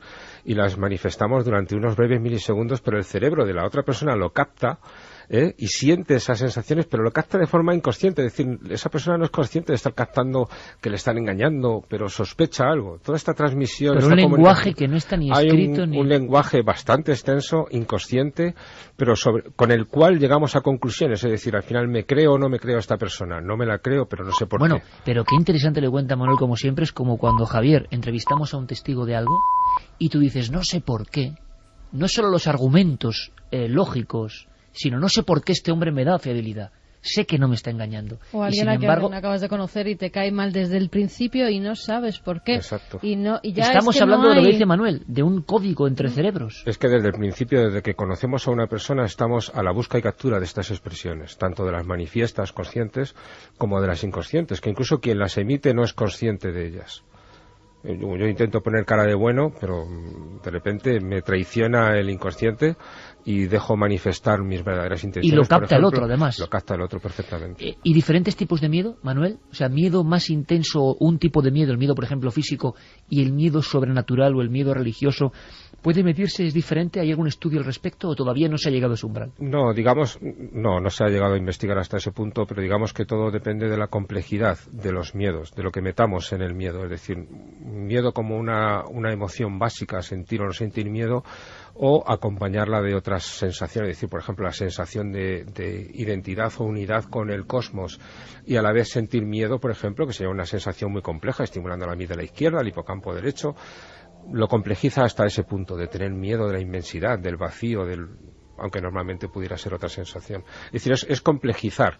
El miedo es una sensación básica, lo tienen los animales, es a partir de ahí añadirle más datos para complejizarlo, pues tener una sensación u otra. ¿Y por qué no añadimos como colofón los datos de nuestros amigos y amigas oyentes? Porque el rosario de lo que están contando daría para muchísimas investigaciones. Esto es lo formidable. Hay muchísimos claro, testimonios. Visiones, y resulta que nos hemos dado cuenta con esta encuesta que no sé cómo va, que nos hemos quedado, y aquí el que sabe de esto es Manuel, alucinados, porque podríamos pensar quizá en un 10, un 15%, como mucho, que tengan visiones, gente normal y corriente, y de repente nos hemos encontrado con no ha variado mucho la encuesta. En ikerjimenez.com la pregunta es: ¿alguna vez has creído tener una alucinación? Sí, un 47,5%, y no un 52,5%. O sea, que estas visiones, otra realidad, sea lo que sea esta realidad, que yo no lo sé, es mucho más común de lo que creemos. Vamos a Parece escuchar. ser que sí. Vamos a repetir las vías de contacto. Iker, milenio3 con número @cadenaser.com, 27699, palabra clave milenio, espacio, vuestros mensajes, y www.cadenaser.com. Sorteamos 3 ejemplares de Magos y Brujas, un libro precioso, muy ilustrado, de un buen amigo, de Tomás Hijo. Carlos nos decía que tiene diagnosticado síndrome de Gilles de la Tourette.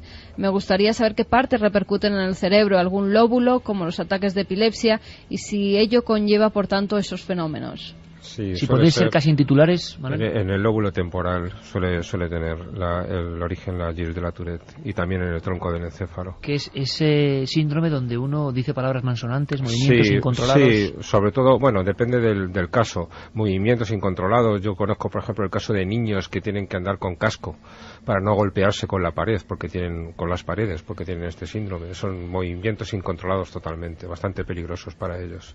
Mariolillo nos dice que hace unos años sufría mucho de parálisis del sueño. Estaba tan obsesionado que hizo un cortometraje que intentaba transmitir aquellas horribles sensaciones. Creo que fui pionero en el cine con este tema. Oye, por favor, que nos mande, nos diga dónde localizar el cortometraje, porque me parece muy interesante. Alguien que lo sufre y que seguro que por eso tiene visión muy cercana de esa pesadilla, ¿no? Carles Asturiano nos dice: buenas noches desde Valencia. Cuando me despierto en medio de la noche y siendo consciente, noto cómo me tiembla el cerebro. ¿A qué es debido? El cerebro no tiene receptores para las sensaciones. Sabes que muchos experimentos que se hacían en los años 50 con seres humanos se les abría la cabeza con voluntarios, a los que se les pagaba, que solían ser inmigrantes en Estados Unidos, se les abría el cráneo, se les estimulaba el cerebro, pero no hacía falta echarle ninguna anestesia. El cerebro no siente nada.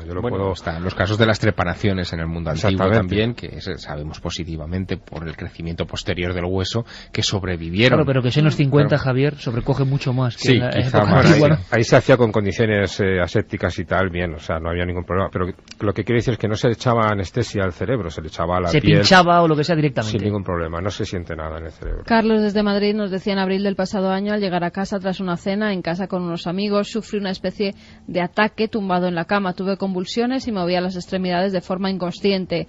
Desde ahí pude ver al borde de la cama una figura sombría.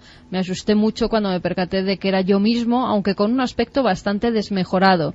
Mi novia fue testigo del ataque. Al tener familiares con epilepsia, me realicé las pertinentes pruebas médicas, aunque el escáner y el electroencefalograma descartaron lesiones cerebrales y epilepsia. No sé qué pudo pasar esa noche, pero nunca se me va a olvidar esa visión de mí mismo. Qué terrible visión, por cierto, ¿no? ¿Es habitual, Manuel, personas que se ven como un doble? No es habitual en la epilepsia. Se puede dar, pero digamos es una de tantas posibilidades. A la hora de interpretar visiones, que pueda ser uno mismo, no es casual, digámoslo así. Mara está impactada, dice que no puede creer lo que acaba de oír, que su madre vio al hombre vestido de negro con sombrero cuando era pequeña y que también tenía visiones y perdió a su hermano desangrado por la femoral. Él tenía 17 años. O sea, un caso casi clavado al que nos contaba Alicia. Pues por favor que nos dé los datos. Carlos y Fermín se ponen de inmediato a recopilar porque, claro, esto habrá que investigarlo. Mariana Noelia nos dice: tengo una niña de 20 meses y a veces se despierta llorando o riendo y me señala la pared y dice: ahí, mami, ahí. ¿Ver algo que nosotros no vemos? Yo creo que de eso hay que hacer un programa, ¿estaréis de acuerdo conmigo? Sí, los niños. Amigos invisibles, visiones de niños, ¿no, Manuel? Sí, o sea, podríamos tener para otra hora y media, ¿no? Pues sí, es bastante común en los niños los sueños de este tipo, sí.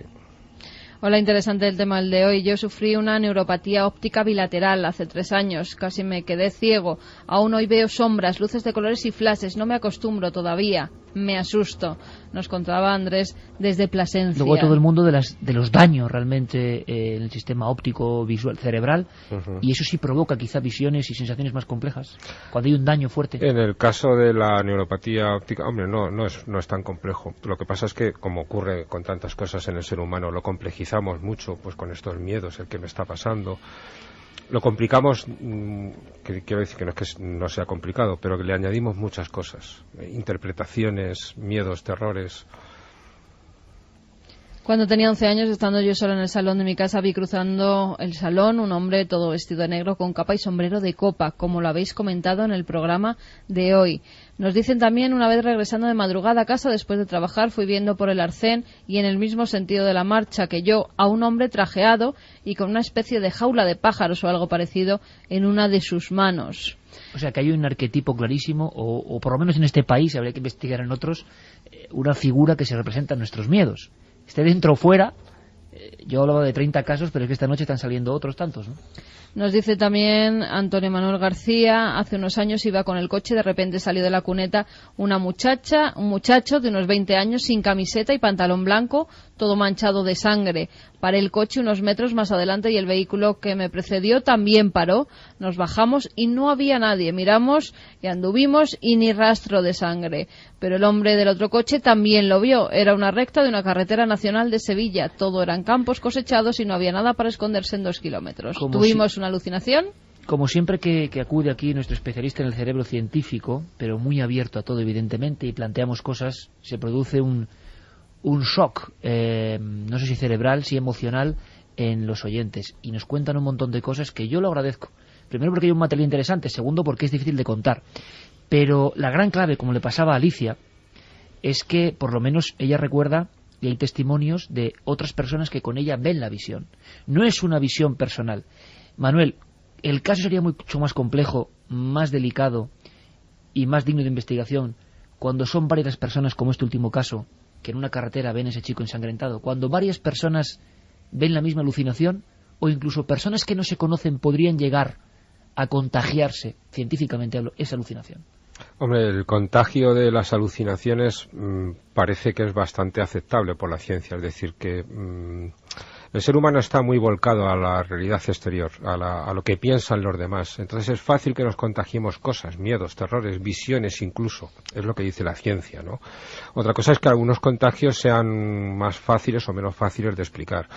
Quiero decir, por ejemplo, el caso de Alicia, donde pues varios niños veían la misma visión, sí podría ser un caso relativamente fácil de explicar de lo que es un contagio de una visión, ¿no?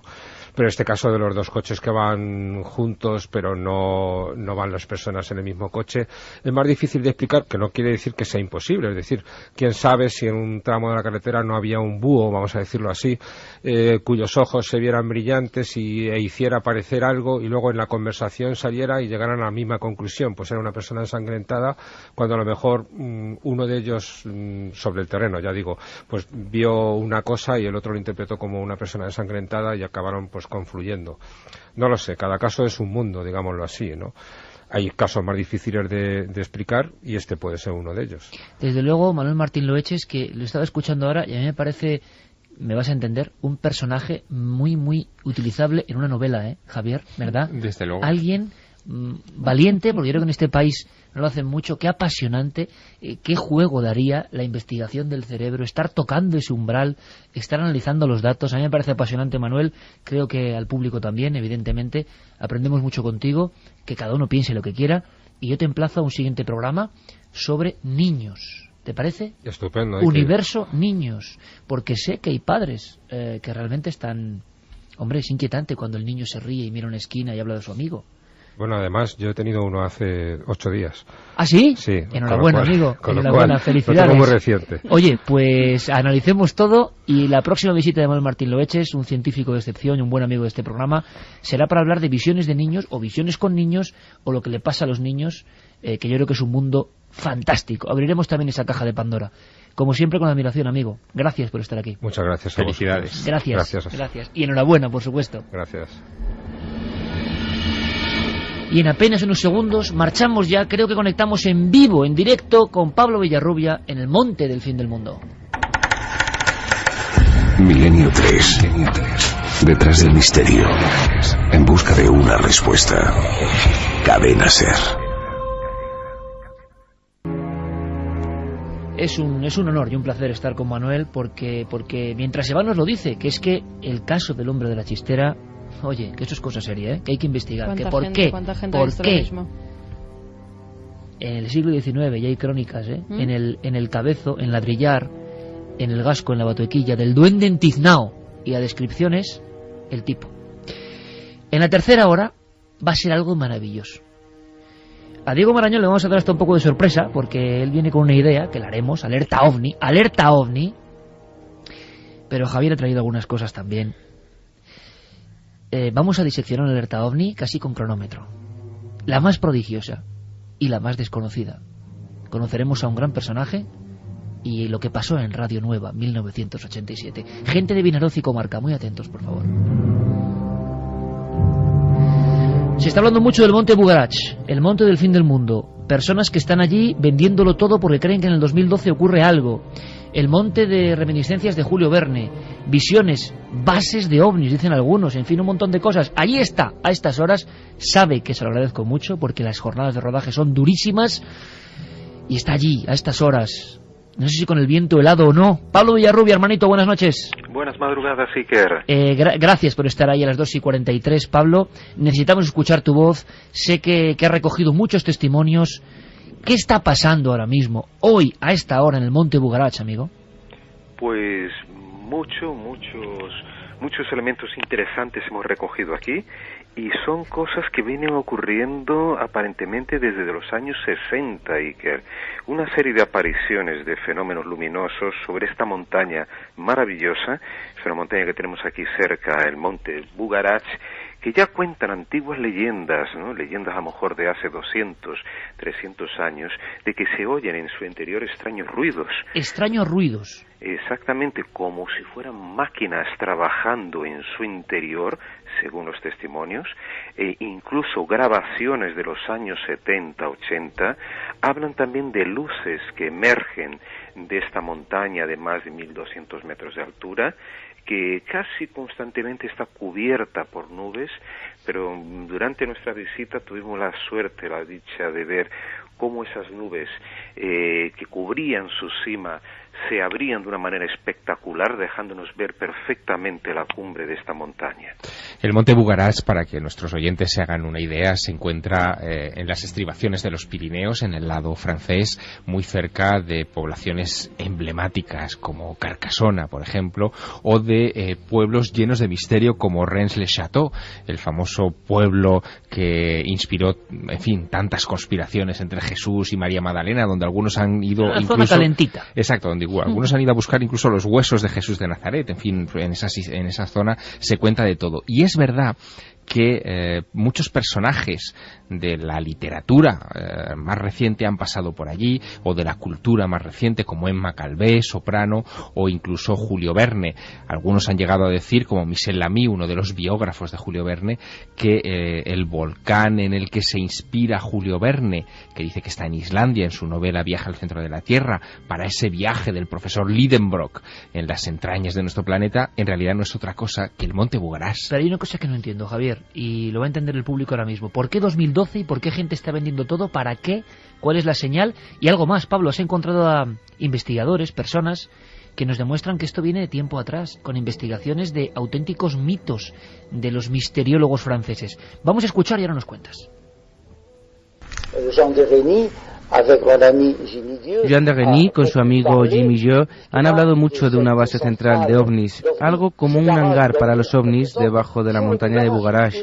Se han grabado sonidos, vibraciones. Es cierto que Jimmy, que se interesó mucho por los ovnis, se sorprendió y nosotros nos preguntamos, ¿es un fenómeno natural? ¿Es que hay una realidad esotérica diferente? ¿Es que puede haber un fenómeno de distorsión del tiempo? Vamos a ver. Todos estos fenómenos, zona ventana dirían algunos, lo que sea, vienen de hace mucho tiempo, Pablo. ¿Qué ha pasado para que incluso el alcalde de la zona haya montado en cólera, por lo menos hace unas semanas así lo publicaban, y haya muchas personas de diferentes partes del mundo? No sé si lo has podido comprobar. Se ha hablado de secta, se ha hablado de personas normales. ¿Por qué allí y qué esperan? Bueno, hay un poco de exageración por parte del alcalde, ¿no?, de esta localidad. Hay que decir que Bugarache, el pueblo, tiene menos de 200 habitantes. Más bien, posiblemente este hombre se asustó ante la petición de más de 10.000 personas de conseguir una plaza en algún hotel, en algún camping alrededor de Bugarache para el año 2012. ¿Me quieres decir que hubo 10.000 peticiones en ese lugar? De momento, ¿no? Yo creo que las quejas, ¿no?, de las que se hizo eco este alcalde y que fueron después repercutieron en una prensa mundial, incluso en el New York Times y otros periódicos del mundo entero, van a surtir un efecto contrario a su deseo de no verse invadido, ¿no?, por tanta gente. Pues posiblemente ahora estos 10.000 pasen a ser 20.000 en los próximos días y en los próximos meses, ¿no? Pero Pablo, me estás contando que hay 20.000 personas o 10.000 personas que quieren un lugar más o menos desolado en un monte, junto a un monte. ¿Pero esto está organizado por algún tipo de movimiento sectario o es gente que ha llegado a esa conclusión? Porque, hombre, no sé, me parece insólito, ¿no? No, simplemente estamos hablando del efecto de la comunicación de masas, ¿sí, Iker? Porque de hecho hay una historia, en realidad hay dos historias en relación al Bugarache. Eso me enteré ahora, esos días, haciendo los reportajes, las entrevistas, recorriendo esta zona, hablando con Thierry Becuo, que es de la Asociación de la Bandera de la Paz, un estudioso además de movimientos religiosos. Él me contaba que hay una historia que relaciona el Bugarache con una zona de salvación, incluso ya de época de Nostradamus. Nostradamus se interesó, él además nació muy cerca de esta región, ¿no? Se interesó mucho por la montaña Bugarache y la relacionó posiblemente con un lugar de salvación para el fin del mundo, ya en leyendas o por lo menos en historias como estas de Nostradamus.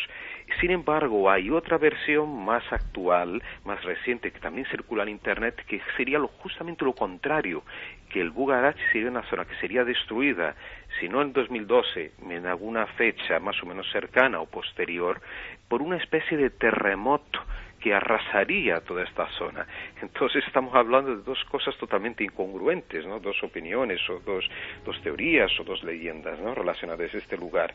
Y hay un detalle curioso, y que también que la gente habla, no sabemos si es verdad o no, que Steven Spielberg, ¿no?, se inspiró en la montaña, en esa gran cantidad de leyendas que hay sobre Bugarache, para hacer su famosa película Encuentros cercanos de tercer tipo. Encuentros en la tercera fase. Bueno, eso es apócrifo. Eso se ha añadido ahora, ¿no, Javier? Vamos, total y absolutamente. Lo que ocurre es que la zona de la que estamos hablando es una zona que atrae a muchos apasionados del misterio.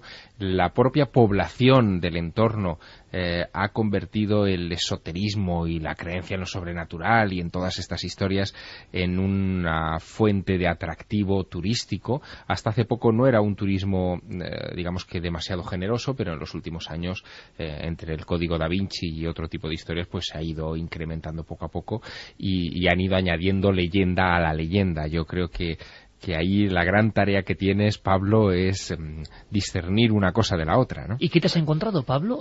Gente huidiza, gente extraña, gente haciendo cánticos, no sé, porque nos imaginamos eso, la paranoia también que existe en torno al 2012 y el fin del mundo. ¿Qué es a ti lo que más te ha llamado la atención sobre el terreno? Pues mira, hay que, bueno, justamente como dice Javier Sierra, que hay un poco o bastante exageración en algunos aspectos, ¿no?, relacionados a esta montaña, que fueron añadidos posiblemente con un grupos de la nueva era. No digo que con mala voluntad. Las personas con las que he hablado estos días son personas que buscan el Bugarach especialmente como un sitio de meditación, un sitio para relajarse, buscar una concentración. O sea, se habla, por ejemplo, hay personas que buscan simplemente para hacer algún curso. Hay lugares, digamos, en hospedajes alrededor de la montaña en que puedes hacer un curso sobre meditación trascendental, sobre Saint-Germain y sobre una serie de personajes. Yo veo como un lugar... Es un monte esotérico por completo y con conciencia de ello. Sí, bueno, es que el lugar es espectacular, ¿verdad, Pablo? La montaña no está encadenada a otras, es como aislada, es como un peñón gigantesco, es muy expresiva, es de esos perfiles que realmente impactan y, bueno, en fin, no es de extrañar que atraiga a todo tipo de gente, claro. Exactamente, yo lo comparo un poco, ¿no, Javier? Y que al monte Shasta en Estados Unidos, que con el tiempo se fue transformando realmente en un reducto, ¿no?, que atrae místicos de todo el planeta, de todo tipo, y incluso allí se habla también de apariciones de Mont Saint-Germain, como aquí también se habla, hay una leyenda o por lo menos un personaje muy curioso que ha escrito varios libros sobre el Bugarach, que él confiesa haber estado cara a cara con el conde Saint-Germain y nada menos que hace 5 años, en 2005. Oye, ¿y gente extraña, tipología extraña, medio apocalíptica, te has encontrado, Pablo, por las inmediaciones o no? Fíjate que el otro día, estando muy cerquita de ella, a lo mejor 2, 3, 4 kilómetros de la montaña, en un lugar maravilloso llamado Domaine de la Sals, dominio de la sal, de los sales, me encuentro con un grupo de neo-hippies, ¿no?, que estaban acampados, que habían montado un campamento con cabañas, con tipis, y estas personas que serían consideradas como nómadas actuales, ¿no?, yo hablando con ellos, comentando, preguntando, me decían que estaban allí para buscar un modo de vida alternativo. E incluso me encontré con una familia, un padre, madre, hija, y perfectamente normales, pero que decidieron dejar, por lo menos durante algunos días, la tranquilidad de su hogar en Montpellier para estar allí en aquella montaña pasando frío. Además no tenían ni agua ni luz, tenían que recoger agua del río cercano y creían que de esta manera estarían más próximos, más en contacto con la naturaleza. Entonces vemos que había todo tipo de gente, digo yo, normal, hablando con esas personas, pero lógicamente buscaban una alternativa de vida, aunque para nosotros nos parezca muy rudo, muy pero difícil eso, Pablo, estar, está muy bien. especialmente en invierno ahora. Pero ¿qué creen que va a pasar o qué se está difundiendo a través de Internet en el 2012? ¿Qué creen que va a ocurrir en ese monte? La verdad es que no hablan de una destrucción. Yo creo que estas personas, o por lo menos con las que yo hablé, no me hablan de una destrucción física del planeta Tierra. Ellos me hablan simplemente de un cambio de mentalidad, de conciencia a partir de 2012. Lógicamente están muy influidas por el asunto del calendario maya, ¿no?, de la teoría del fin del mundo a partir de finales de 2012. Pero no me hablan de digamos, destrucción física. Esto a partir de algunos elementos, como digo, a lo mejor del mismo alcalde de Bugarach, que desconoce, ¿no?, los aspectos del misticismo, ¿no?, y lógicamente exagera, ¿no?, en relación a este fin del mundo. Pero sí que creen en un cambio. Es a las personas hablan de cambio, transformación de ser humano, quizás para mejor, según algunos de ellos, ¿no? Y hay que estar allí, en el monte del fin del mundo, que se está diciendo, y que lo que hemos descubierto, y esto es importante, es que es un monte con pasado y genes absolutamente esotéricos. No un monte cualquiera, sino casi el peñón en una zona llenísima de leyendas y de historias. En el corazón del país cátaro, ahí es nada. Ahí es nada. Pablo, muchísimas gracias por estar ahí en vela, que el viaje sea provechoso, que hables con toda esa gente que cree que algo va a cambiar, y suerte en el pueblo maldito, tú ya me entiendes. Un fuerte abrazo. Muchas gracias, amigo. Un abrazo también a Javier Sierra, ¿eh? Allí está Pablo Villarrubia, y junto a la sombra del Bugarach nos ha contado que algo está ocurriendo. Lo que pasa es que estamos siendo invadidos. Hay que ir tomando lápiz y papel, y os agradezco de corazón, siempre facilidad que tenéis para entrar en contacto con nosotros y contarnos cosas que son difíciles de contar.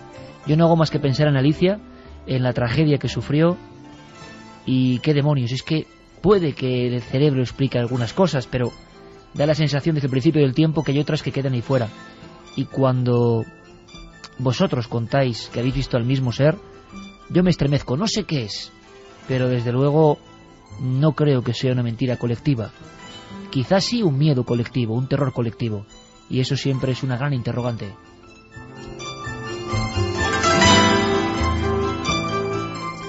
¿Quieres que te dé los datos de la encuesta? Venga. Han variado poco. ¿Alguna vez has creído tener una alucinación? No 52%, sí 48%. Más mensajes. A lo del hombre de negro con sombrero hay una leyenda de él en el Hospital Gregorio Marañón de Madrid. Bien cerquita lo tenemos. Sí, la tendremos que investigar. Mi padre estuvo sumido en una profunda depresión hace unos 20 años y por las noches veía a un hombre de negro con sombrero de copa entrar en su habitación. Estamos todos con una cara. Yo había escuchado estas historias del hombre con sombrero que queda muy absurdo decir, hombre, un hombre con sombrero, pues vaya, ¿no? Pero ahí está. Lara nos decía, podría contar montones de veces que me sentía despierta, pero no podía moverme y solo quería gritar. Eso fue lo peor de todo, querer gritar, no poder hacerlo. Me resulta espeluznante solo pensar en las veces en las que me ha pasado. Trapiche nos decía que en situaciones de estrés ha padecido parálisis del sueño, situación muy embarazosa en la que sueñas que estás en la cama paralizado y solo puedes abrir los ojos, entonces sufres unas descargas horribles. Tere desde Valencia, así como visiones se aceptan las auditivas, más de una vez he vuelto la cabeza porque he oído una voz de hombre llamándome por mi nombre. Loreto nos decía, sentí caer en un pozo negro y hondísimo y alrededor unas figuras negras se cernían sobre mí queriendo hundirme. Un ser de luz se lo impidió. Les escuché debatir sobre si era o no mi hora. No lo era. Yo creo que con todo esto hay que hacer un programa, esto le encantará a Luis Álvarez, sobre Jung, clarísimo, porque parece que hay una serie de elementos que se repiten constantemente, no las figuras negras, pero lo de caer en un pozo, ese vértigo terrible. Yo creo que todos los hemos sentido y te despiertas como diciendo ¿qué está ocurriendo? ¿No? Y vas cayendo y cayendo y cayendo hacia el abismo. Con 17 años y dando un paseo con mis amigas vi un niño de unos 2 años andando entre ellas. Las avisé para que no le pisaran, pero allí no había nadie, nos decía Gemma desde Madrid. ¿No puede ser una especie de alucinación colectiva lo que hace que veamos arquetipos comunes como la muerte o el hombre polilla? Hola amigos, a mí me pasa que cuando alguien cerca de mí muere, unos días antes veo sombras negras corriendo y más cosas, y al poco mueren. Merche desde Valencia. Las visiones premonitorias, chicos, como un elemento en gente absolutamente normal. Es como si de repente se despertara una alarma en nuestro cerebro. Es muy curioso, habría que seguirlo. Alfonso nos decía que es guardia civil, que iba por la mañana de servicio, vio un herido grave al lado de la carretera, frenó. Nos pusimos a buscarlo sin resultado, me imagino que él y su compañero, y 10 minutos después hubo un accidente con heridos en el mismo sitio. Nosotros lo que generamos aquí en Milenio 3, sin duda, es la demostración comunicativa de un inconsciente colectivo, que formáis todos vosotros en un enorme puzzle y que nos dais información que a la vez escucháis. Quizá entendamos algo más o surjan más preguntas, que a veces es lo malo o lo bueno, nadie lo sabe. Al regreso tenemos una hora trepidante. Vamos a ver si logramos cambiar el chip, porque el asunto de las visiones es tremendo, y nos vamos a esos años mágicos en los cuales la radio creyó conectar con el cosmos. El concepto alerta ovni, muy español, por cierto, que ha generado 1000 historias, 1000 anécdotas, 1000 miedos y 1000 alegrías. Vamos a vivirlo por dentro, vamos a viajar en el tiempo más que nunca.